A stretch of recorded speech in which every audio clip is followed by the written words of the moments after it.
Rabbi Yeshua says, Ayin hara, v'yetzer hara, v'sinat chabriot, motzian et ha'adam min ha'olam. Right? These three things drive a person out of the world. Three relationships in life. Which one fits with which? Ayin hara, yetzer hara, sinas chabriot. Which one is people? Hating people. Right? Here's the three. Sinas chabriot, destroy, right? Hating, remember we said you have to ochiv habriot, right? Be of the students of Aaron, right? Love people because they're creations of God.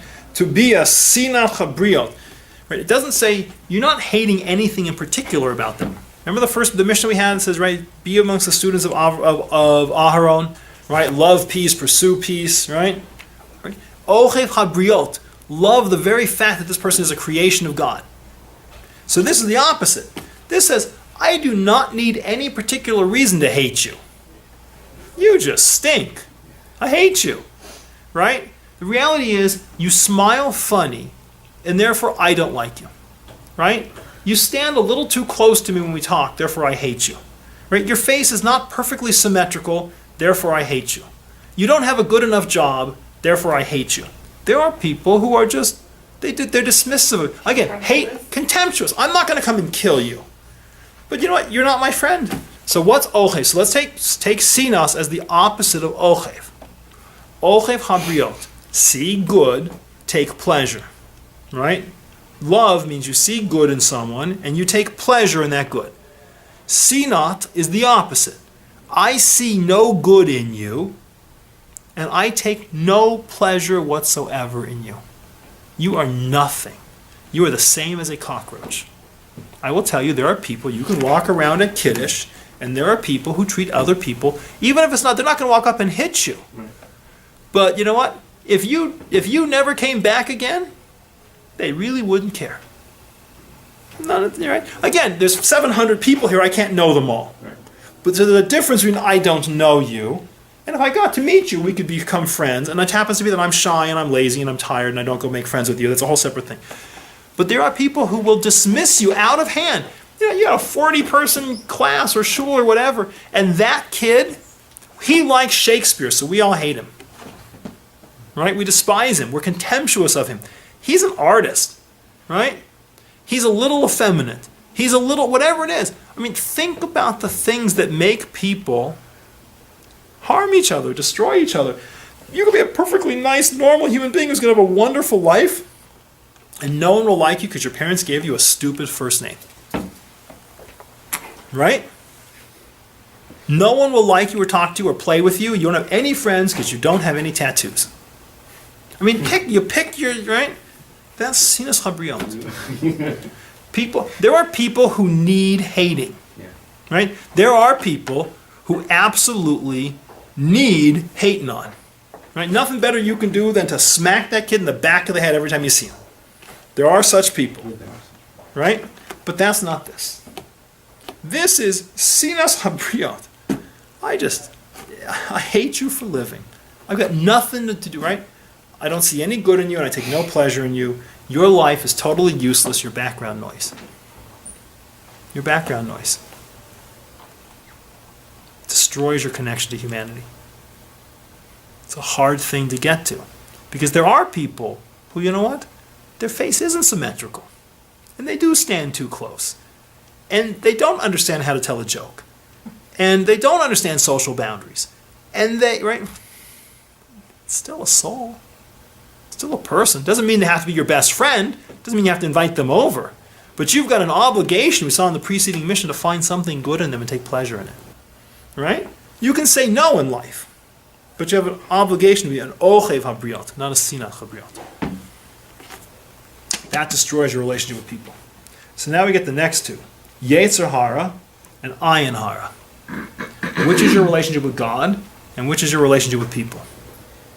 Now I already gave this one away, so you should get it. We're only 2 mishnayot out. I told you what ayin hara is. Ayin hara is the position that the world is bad. God is stupid. Well, no question. Ayin hara is God is stupid. That's what jealousy is all about. It's a whole, but ayin hara generally comes out of this concept of jealousy. Jealousy. Now there's two kinds of jealousy. There's jealousy of man, you've learned a lot. I wish I could learn that much too. I'm going to set out and try to follow you. Right? I am jealous that you've run a race that I can't run it, and I'm going to figure it out and pursue you. That's not this jealousy.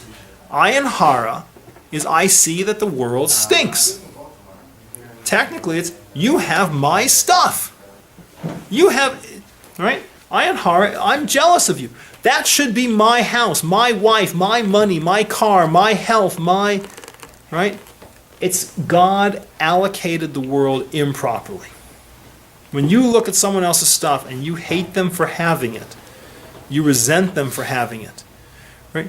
It's an amazing thing. You know, there's the old Jewish joke, says the guy, right? A guy has an enemy, a competitor that he just can't stand. Maybe it's this whole Sinas Chabriot guy, right? Mm-hmm. And God comes to him and says, listen, I will give you anything, but I'm going to give him twice as much.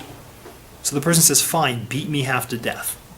Gouge out one of my eyes, chop off one hand. I am willing to take a loss as long as you take a bigger loss, right? There are people who do deals that way, right? I don't care what happens to me as long as you get hosed, right? It's a bad year. And there's such people, I mean, you joke about it, but there's such, right? I can't take it that my brother is more successful than I am. It eats me up. I can't take... People, right? People make themselves crazy. It says if you look at the world and you're jealous or you're hateful of other people because you say, why should they have that? Right? I tell my kids are not allowed to say that things aren't fair. They're not allowed to say it's not fair. Right? They have a candy and you don't. You may not walk in the room and say that's not fair. Because you know how you can solve that problem, make it fair? Take their candy away from them. That would be fair. Right? No. It would be fair. It would be fair. It would be fair. I would not give you the candy. Right? The reality is, if you say it's not fair, fair can be solved by destroying them. Just as easily as it can be as building you. If I have a candy and you don't, you should come in and say, Daddy, I would like a candy also. Because the problem isn't that it's not fair. You're concerned, you should not be concerned that they have. There's nothing wrong with you wishing you had too. Daddy, I wish I also had a candy. That's fine. But fair says I hate the fact that it's uneven. I hate the fact that they have something I don't have. Because I'm willing to see them lose it as long as we're even. I mentioned in a preceding shir, I think didn't end up in the tape, about friends of mine who are perfectly happy to see the healthcare system revised so that everybody has mediocre healthcare as long as everybody has equal healthcare. I mean, literally, I can send you the email. They were slamming me for being happy that I have access to the best medical centers in the country and private healthcare, where a friend of mine, unfortunately, who was treated in the VA, they looked at him and said, you're not worth saving, and they put him on hospice and let him die. Right? And I'm saying, thank God I can choose my own care, and they're saying, how could you possibly be happy that you get to choose care? You should have to go through the same thing he had to go through. It's not fair. Why should he have... No, let him have good care like me, right? Don't say, it's not fair, you should have lousy care like him. That's ayin hara. And it's there, it's rooted in it. Watch people. People are just as happy to see someone else harmed to get things back in balance. It's supposed to be a lift all boats, right? What you should want is, please God, make the world rich and wonderful, not make it fair.